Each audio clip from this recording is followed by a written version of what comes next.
Morning News with Matt Patrick now.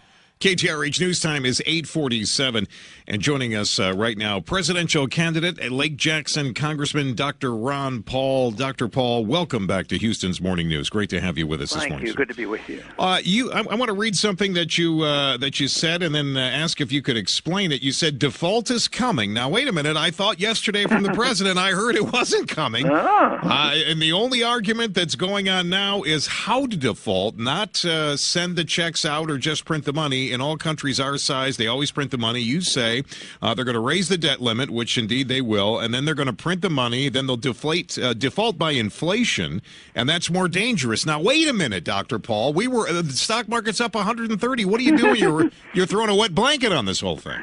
Yeah.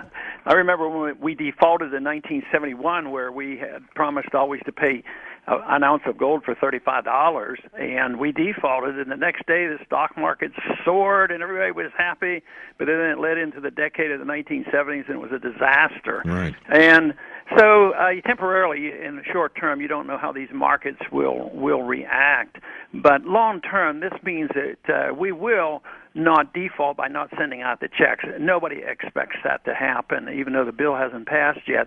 That won't happen, but we will continue to send checks out. But if your dollar only buys 50 cents worth of goods, somebody's cheated you. And this is the way governments do it. And it's more seductive. They can get away with it. It seems like they're delaying the inevitable, and people don't quite understand it. But that's what they do to default. But this whole idea that this would be the first default in history, we've defaulted several times. We did it when we stole the gold from the American people in the 30s. Again, the gold from the foreigners, we wouldn't return gold to them in the 1970s. Silver, I mean, if you have a silver certificate and you go to the Federal Reserve Bank and say, "Hey, I want my ounce of silver," right. They don't do it. So they've cheated us many times already. This is just a little more sophisticated, but the process will continue, which means that we can expect an accelerated rate of inflation. Prices are going to go up much faster next year. Congressman, I got just one quick question. I just need a yes or no answer on it, and then I'm gonna ask you to hang on, because I have another question I have to ask you. But first of all, this thing comes up for a vote. You voting yes or no on this? I'll be voting no. Easy no for me. All right.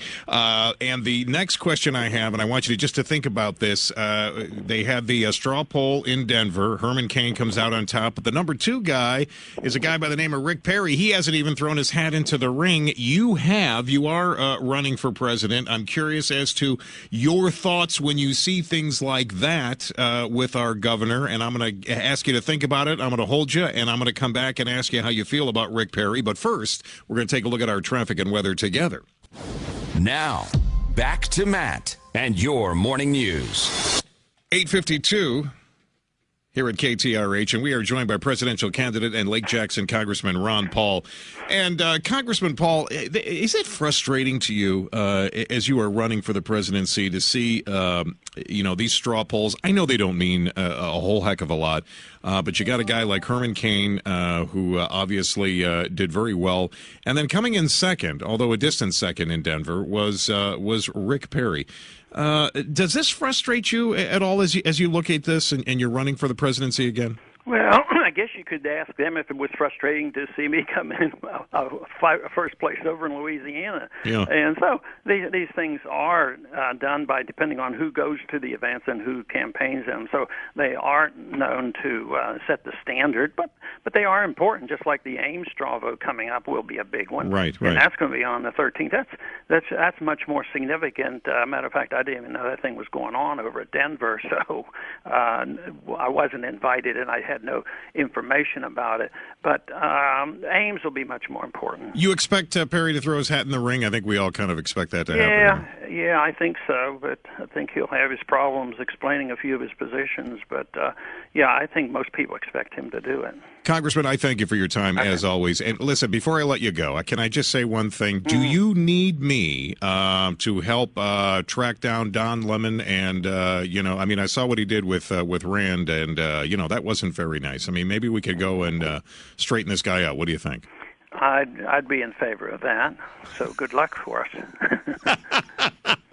It is always a pleasure to have you on, sir, and good luck. I look forward to talking with you again as we move forward with the election year here coming up in 2012. The best of luck to you. Thanks for having me on. Absolutely. Presidential candidate in Lake Jansen, Congressman Ron Paul here this morning.